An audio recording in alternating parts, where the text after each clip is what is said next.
कद्रु और विंता को कश्यप जी के वरदान से अभीष्ट पुत्रों की प्राप्ति। शौनक जी बोले, सूत नंदन, आप ज्ञानी महात्मा आस्तिक की इस कथा को पुनः विस्तार के साथ कहिए। हमें उसे सुनने के लिए बड़ी उत्कंठा है। सौम्य, आप बड़ी मधुर कथा कहती हैं। उसका एक एक अक्षर और एक एक पद कोमल है। तात इसे सुनकर हमें बड़ी प्रसन्नता होती है। आप अपने पिता लोमहर्षण की भांति ही प्रवचन कर रहे हैं। आपके पिता सदा हम लोगों की सेवा में लगे रहते थे। उन्होंने इस उपाख्यान को जिस प्रकार कहा है उसी रूप में आप भी कहिए। उग्र शिवाजी बोले, आयुष्मान, मैंने अपनी कथावाचक पिताजी के मुख से ये आस्तिक की कथा जिस रूप में सुनी है उसी प्रकार आपसे कहता हूँ। ब्रह्म, पहले सतयुग में दक्ष प्रजापति की दो शुभ लक्षणा कन्याएं थीं, कद्रु और विंता। वे दोनों बहनें रूप सौंदर्य से संपन्न तथा अद्भुत थीं। अनग उन दोनों का विवाह महर्षि कश्यप जी के साथ हुआ था। एक दिन प्रजापति ब्रह्मा जी के समान शक्तिशाली पति महर्षि कश्यप ने अत्यंत हर्ष में भरकर अपनी उन दोनों धर्म पत्नियों को प्रसन्नता पूर्वक वर देते हुए कहा, तुम में से जिसकी जो इच्छा हो वर मांग लो। इस प्रकार कश्यप जी से उत्तम वरदान मिलने की बात सुनकर प्रसन्नता के कारण उन दोनों सुंदरी स्त्रियों को अनुपम आनंद प्राप्त हुआ। कद्रु ने समान तेजस्वी 1000 नागों को पुत्र रूप में पाने का वर मांगा। विंता ने बल, तेज, शरीर तथा पराक्रम में कद्रु के पुत्रों से श्रेष्ठ केवल 2 ही पुत्र मांगे। विंता को पतिदेव ने अत्यंत अभीष्ट 2 पुत्रों के होने का वरदान दे दिया। उस समय विंता ने कश्यप जी से एवं मस्तु कहकर उनके दिए हुए वर को शिरोधार्य किया। अपनी प्रार्थना के अनुसार ठीक वर पाकर वो बहुत प्रसन्न हुई। कद्रु के पुत्रों से अधिक बलवान और पराक्रमी 2 पुत्रों के होने का वर प्राप्त करके विंता अपने को कृतकृत्य मानने लगी। तेजस्वी 1000 पुत्र होने का वर पाकर कद्रु भी अपना मनोरथ सिद्ध हुआ सोचने लगी।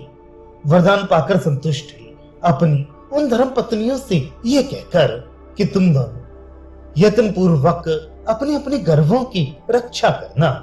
महातेजस्वी कश्यप जी अपने वन में चले गए। ब्रह्म, तदनंतर दीर्घ काल के पश्चात कद्रु ने 1000 और विंता ने 2 अंडे दिए।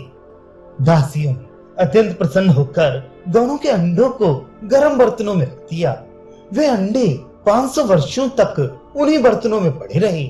तत्पश्चात 500 वर्ष पूरे होने पर कद्रु के 1000 पुत्र अंडों को फोड़कर बाहर निकल आए, परंतु विंता के अंडों से उनके 2 बच्चे निकलते दिखाई नहीं दिए।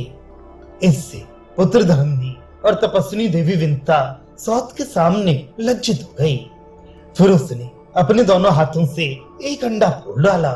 फूटने पर उस अंडे में विंता ने अपने पुत्र को देखा। उसके शरीर का ऊपरी भाग पूर्ण रूप से विकसित एवं पुष्ट था, किंतु नीचे का आधा अंग अभी अधूरा रह गया था। सुना जाता है उस पुत्र ने क्रोध के आवेश में आकर विंता को श्राप दे दिया, माँ, तूने लोभ के वशीभूत होकर मुझे इस प्रकार अधूरे शरीर का बना दिया। मेरे समस्त अंगों को पूर्णतः विकसित एवं पुष्ट नहीं होने दिया। इसलिए जिस सौत के साथ तू लाख डांट रखती है उसी की 500 वर्षों तक दासी बनी रहेगी।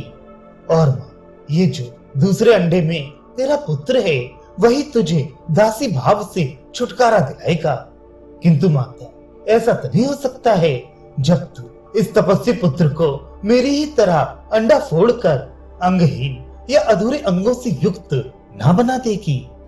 इसलिए यदि तू इस बालक को विशेष बलवान बनाना चाहती है तो 500 वर्ष के बाद तक तुझे धैर्य धारण करके इसके जन्म की प्रतीक्षा करनी चाहिए। इस प्रकार विंता को श्राप देकर वह बालक अरुण अंतरिक्ष में उड़ गया। ब्रह्म, तभी से प्रातः काल प्राच्य दिशा में सदा जो लाली दिखाई देती है उसके रूप में विंता के पुत्र अरुण का ही दर्शन होता है। वे सूर्यदेव के रथ पर जा बैठा और उनके सारथी का काम संभालने लगा। तदनंतर समय पूरा होने पर सर्पसंहारक गरुड़ का जन्म हुआ।